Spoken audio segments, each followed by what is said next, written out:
Hello, and welcome to another edition of Sports by Compion. We have our returning guest, Mr. George McHattie himself. How are you, sir? Good, man. Good. A little bit less stressed than I was last time. Well, Hopefully, you look fabulous today with your yeah. Ravens gear. I showered and put on deodorant. What can I say? Man, this is just an absolute beauty. George here is here to talk with us. George is here to talk to us about Premiership Rugby. He's also here to talk to us about Ravens Rugby, which is a good time, man. Ravens Rugby is just experienced a lovely bye week after our win over the Irish. Much needed bye week. Lots of people going down with injuries, huh, George?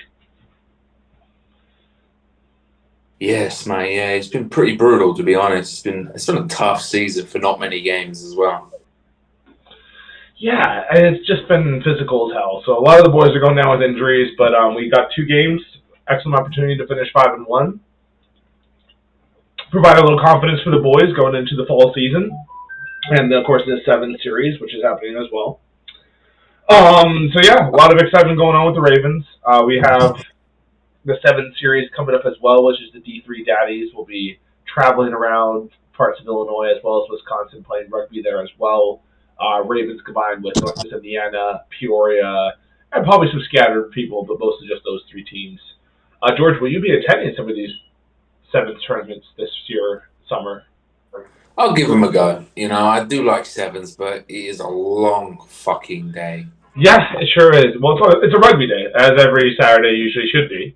But let me ask you, what do you think are some of the biggest things if you're a rookie coming into this sport, you can learn from 7s that you're just not going to quite pick up if you're only playing 15s? I think that 7s, you work on your open field tackling. There's nothing. You're forced to. If you miss that tackle, it's a try. Yeah, nobody can tackle like a 7s player. There ain't no room for weak shoulders. Nope. And you got to learn to chop down other legs, which I have to admit I'm one of the worst leg tacklers in the industry. Well, that's because you're pretty tall, so it's natural to be a little lazy and just try to go for the high tackles, Plus, you rely on your weight to make tackles, too. I do the same thing. That's why I said it.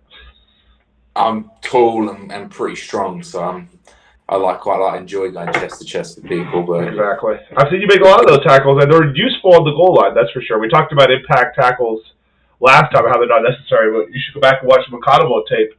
You had 2 nice impact tackles right on the goal line against the McHattie to keep them out. One I did actually. I watched it. Dude, wasn't Will the most annoying fucker on the field? Honestly, though, I was laughing my ass off with that video, dude. Just without hesitation, suck my dick. As soon as that next girl got in there, like that other girl was like, "Shut up," and he's just like, "Suck my dick." Within a second, it was beautiful delivery. I fully stand by my boy Will Durley. I thought it was fucking awesome. Because then we got the call. Yes, he is funny, isn't he? He doesn't give a fuck. Weird, and he's not dumb at all. Not at all. No, he definitely doesn't give a fuck, dude. He's pretty funny. Haven't we missed him this year? Fuck. Oh man, dude. Like all of our veterans are going down. So we lost Taylor over the winter. We lost Jeremiah probably for the whole year. Probably gonna have lost Will he's gonna try to get back in the fall. We'll see if we can get him back. If we didn't have this fresh crop of serious rookies, we probably would have had to fold this spring. Yeah, it would have been tough, wouldn't it? I don't know what we would have done. We would have all gone to go play for McHattie or. I guess that's how the rugby gods operate, though. Like whenever you need the players, they give you just enough. Well, we had the fucking players, and then we had more players, and then all the fucking one players decided to get injured. And Weaver, man, ain't that fucking nasty gash on his eyebrow? All kinds of blood on that Irish game. But anyway, let's hop into a little bit of Premier rugby talk.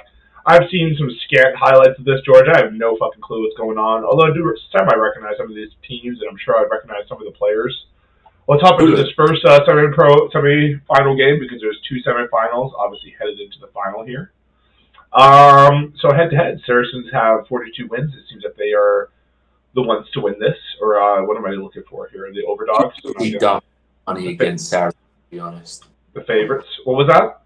You'll be really, really chancing your bets to put money against Saracens. It seems like it. So where are the Northampton Saints? Or are they like a smaller club or? Who's Harry's? Yeah.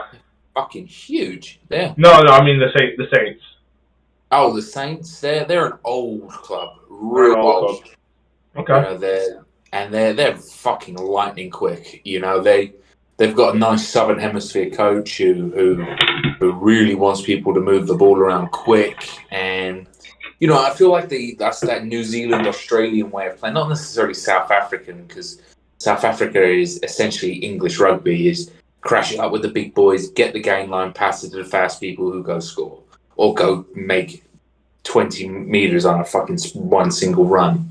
Well, that sounds similar to Midwest rugby, honestly. Well, yeah, that's why we're there, is we're to smash there to get the game line, get the defense all off sides, get the easy penalty, which the refs don't call, and dominate the scrums, So it's a solid way to be. So you're saying that's how the Saints try to play? Yes. Saints have they really, their offloading game is probably best in the league. They take space, semi-tackle, pop, inside, outside.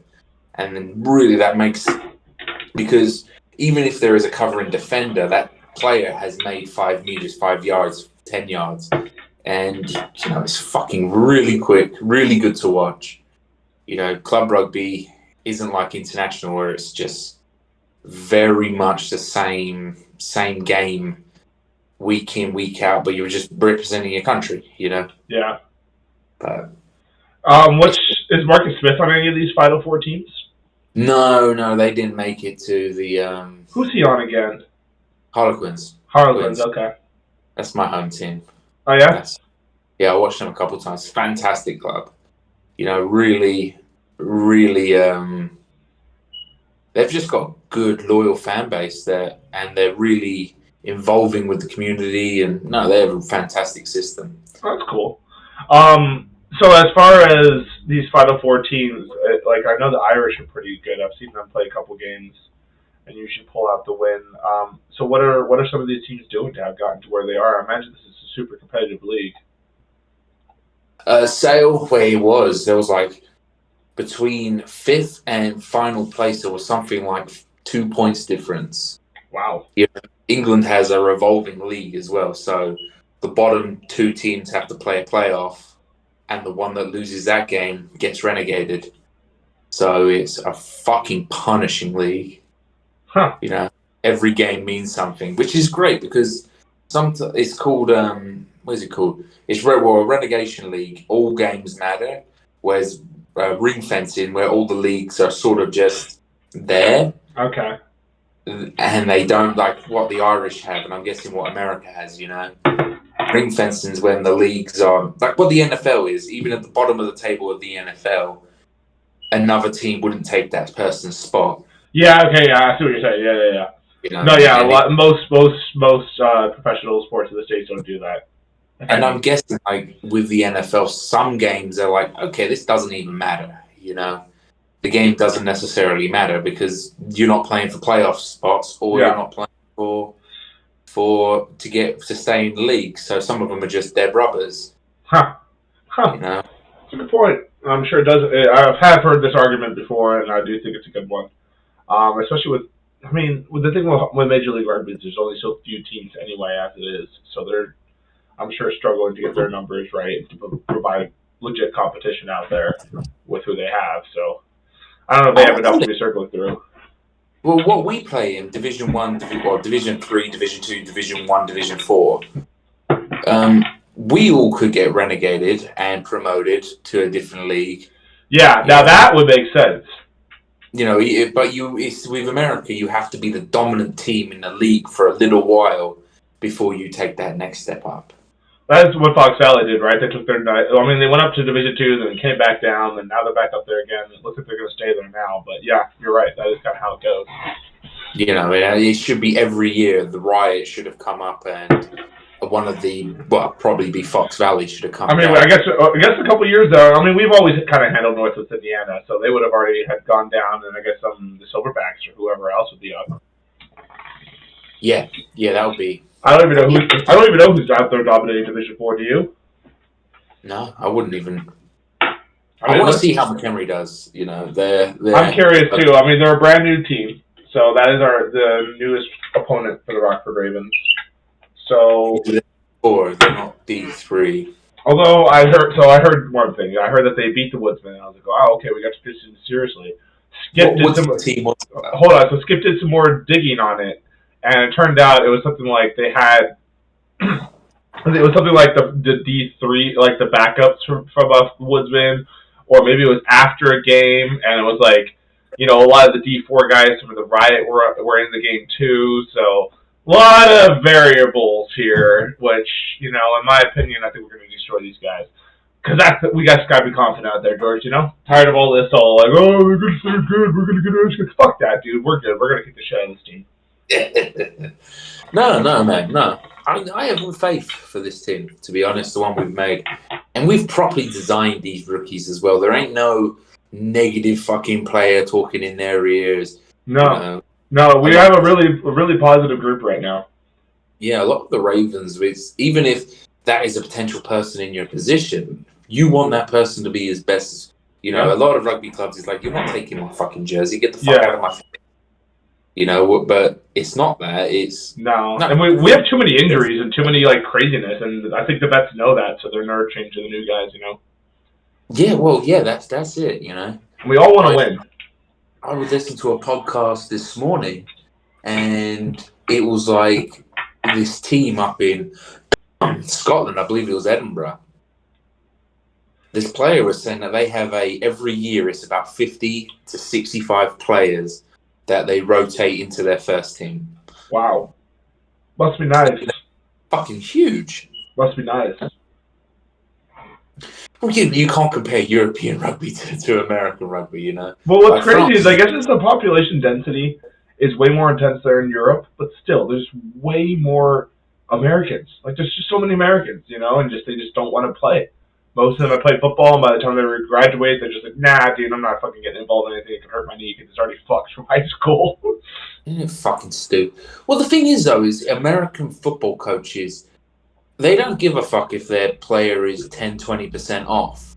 You're playing that game because, it's so competitive, and the coaches really ruin these kids. They just, especially at college level, have you ever met Chris Walker? Really fast guy, lightning quick. Maybe. Chris Evans, you mean? I think, was Buzzwinger's friend? No, Chris Walker, who probably was a year or two before you came to the Ravens then. Anyway. And he got a full ride scholarship to a university for 100-meter hurdles. And the coach made him work. He had a little bit of an injury, made him work all fucking spring, instead of nurturing the injury even. And then he did something pretty, I think he tore an ACL or something. And he was out and he lost his full ride scholarship. And it was like what the fuck? That makes no sense. It was the coach's fault anyway. It's a crazy ass. I mean, college athletics is a whole fucking scam in itself. And, they're just now introducing NIL deals where these guys can make money now, but obviously there's all the craziness you're going to deal with it. But, overall, at least they're finally making some money. Because, geez, it was ridiculous there. Oh, they've done that with college, have they? Yeah, so now these guys can go out and get sponsored. But, I mean, it's not going to be everyone in the locker room is going to be getting sponsors, like the top athletes, Well, you think LSU, right? Some of the biggest stadiums in this country are college football teams. Yeah. They have the biggest stadiums. LSU just redid their whole facilities, dude. Oh my god, it looks amazing. But now there's all these memes surfacing of what their library looks like compared to the football facilities. It's not a good look, George. Have you seen that picture? Yes, I did. I saw it today. Pretty fucking horrifying, isn't it? But I mean their facilities look sick. Yeah, but you think of how much money that stadium brings in on a weekly basis. Right? And those players that are bleeding their hearts, so the coach gets paid millions a year, I'm guessing. Yeah. Plus you got all these players who are alumni who are in the NFL and are donating back to the football team, I'm sure. Maybe. I think LSU is a pretty good place to get selected for the NFL, isn't it? They're pretty dominant. They're very good. some Oklahoma, some Bama places. Joe Burrow just came out of there, but yeah, definitely SEC. It's where they're most recruited for sure. Yeah. But anyway, let's get back to rugby because So back to rugby. What do you think about this Premiership now? So who are you taking? Are you taking the Irish, the fucking Saracens? Not the Irish. I keep on trying to click on the Tigers game and it won't let me. But either way, Tigers Sharks. I think the Sharks. Sharks has basically got a whole team full of South African internationals.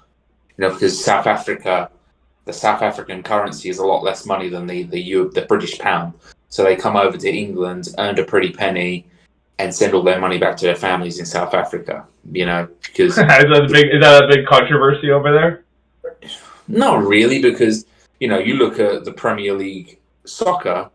I think there's probably 5% of those players are English, and right. the rest are all Spanish, French, German. Right. Yeah. Which is fucking ridiculous. The amount of money in soccer is crazy, right? Yeah, I think it's sort of like 50% of the top 100 earners in sports is through soccer. Yeah, wouldn't surprise me. Ridiculous. Wouldn't surprise me. I would put money on Sharks to win against Leicester, but then Leicester won last year, so But Sharks is fucking phenomenal at the moment. They're the ones with all the South Africans, you're saying? Yes. Leicester's just got some old English players, ex-English international. Do they have Johnny Sexton on their team? Or no, he's Irish. Never mind. No, Johnny Sexton, he's Irish. Yeah. He plays for not Leicester, but Leinster. Oh, okay. See, it's all very confusing to me, man. They both have, like, similar fucking logos and shit. Like, differentiate yourself a little bit more. God, soccer does the same thing, though. Well, it's usually named after the town you're in. Okay. Well, that makes sense. Leicester is in Leicester, obviously, and Leinster's in Leinster. Saracens is in Chicago, and what the fuck are they called? The Saints are in not Chicago. Saracens are in London, and the Saints are in London, and the Sharks are. I believe they're somewhere where that has a shark. I don't know. But the Sharks' defense is fucking phenomenal, mate. Their average forward's probably taller than I am. I don't know. They are huge. But you know what? Georgia seems like an excellent time to bring up our non-sponsor sponsor. It's Buckley Sweet Leaf. Now, it is a brand of marijuana that is a TH7 or something, the legal one here in Illinois. Look it up, people. Delta 9, or not quite Delta 9, whatever it is. It's a similar form of marijuana, and it is sold at the Canna Cafe here in Rockford. So if you'd like to come get some, you can come be a part of it. Sweet Leaf, sold at Canna Cafe. Shock Monkey, which is sativa. Best fucking fizzy water in the world right here, man. Very, very good fizzy water. I've had it myself, and nothing quite as good as fizzy water drink as well. That is cold. Yeah, when it's cold. Some of the better stuff, for sure. But yeah, so getting back to this Premiership League, you're taking the Sharks or Leinster, huh? I'm going to take Leicester. I think Leicester are going to beat Sharks. Okay. Now, something we're just going to go ahead and throw it out here now, since it is sort of around the corner. What are you taking as far as this World Cup rugby? You can't go against France or Ireland, mate. You just can't. It's got to be France or Ireland, or you think the Southern Hemisphere is going to do what the Southern Hemisphere does? And suddenly, once the bullets start flying, man, we know how that Southern Hemisphere gets down. We can't count out New Zealand, can't count out South Africa. They just won it last time. Can't count out Australia, mate. Australia. England's the only Northern Hemisphere team to ever win a World Cup. No kidding. And you can't put money against Australia. They've got the best World Cup. According to that Quidditch rugby guy, so this is what he was saying. He's a Welsh lad, and he was saying the coach over there of England, his whole strategy was to win the World Cup, and he was building the team around how to win the World Cup for this year. and like whatever else was going on, that was the main goal. And then they fire him right before Six Nations. So I don't have much hope for the English team. No, they kind of got smashed during Six Nations. England, I'll tell you, England. If we weren't English, we would have had 3 World Cup wins. But because we are fucking English, we have nothing to fight for. Our economy's one of the best in the world. We treat our people the best in the world. Hold on, objection. The Norwegians probably treat themselves. But they're not in the World Cup. Okay. I just thought you meant like in the world in general. Europe's probably a good place to go. Not bad. Yeah, no, don't go too far east. It's a little wild. No, don't go to Turkey. But no, English, they're in a bad spot, mate. Because South Africa's bigger than England. You know, you look at some of the South African second rows, and they are fucking giants. You know, they're almost as wide as they are tall, and they're about 6'7" tall. I don't know what the name of that number 4 is, but he's been a beast over there for years, and he still is, right? Etzebeth? Fucking I think so, yeah. Looks like just an angry giant the whole time he's playing. Well, yeah, he's like 6'7" and has a massive 6-pack. Yeah. Arms the size of tree trunks, you know. Like, he looks proportioned for 6'7". He looks like LeBron fucking James. He's so ripped. And he doesn't flop like a pussy like LeBron does, but... Well, of course not. He's a rugby player. Is Archie one of your listeners? That might have hurt his feelings. Well, that's on him. He has to come on the pod to defend LeBron. And also, we don't talk about basketball on this right here podcast. But what I do want to... What about the New Zealand team? You can't count these guys out. They're too savvy. There's all the Barretts over there. Plus, their last couple international test starts, they've been playing a lot of the young guys. So now these young guys are getting, international cap experience. I think you can't count them out. Who are they in the group with? Let's have a look at this. Here, France. New Zealand, France is the first game of the Six Nations. Oh, fuck yeah. I mean, of the World Cup, you mean? It's in France. It's going to be good because everything in France is 6 hours ahead of us. Japan was 15 hours behind us, so it was fucking really confusing. So you can really quite easily watch some pretty good rugby. So this Pool A, so is it 2 teams out of each pool, or is it 1? 2 teams out of the 5. All right, so New Zealand, France. Sorry, Uruguay and Italy. These guys, it's going to be rough. Italy, they're not bad, but World Cup and these Six Nations. Dude, but they haven't been able to win in the Six Nations. I don't see them suddenly being able to beat New Zealand or France. That's a tough pool. That is a tough pool. I don't know if it's as tough as Pool B though. You got Scotland, Ireland, and South Africa. Now, I think the Scottish are going to get left out of this, but I do think it's going to be scrappy. That is a fucking pool of death. That is, mate. You got Romania and Tonga in there. I'm sure those 2 are going to probably get their team. You've got 3 top 5.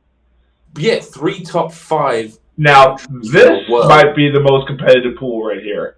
Only because Australia is probably going to win it, but who's taking that second spot? Is it going to be Wales, Fiji, Georgia, even Portugal, who beat the U.S. to get in? Wales has been kind of stumbling, but they're probably the favorite. Fiji and Georgia.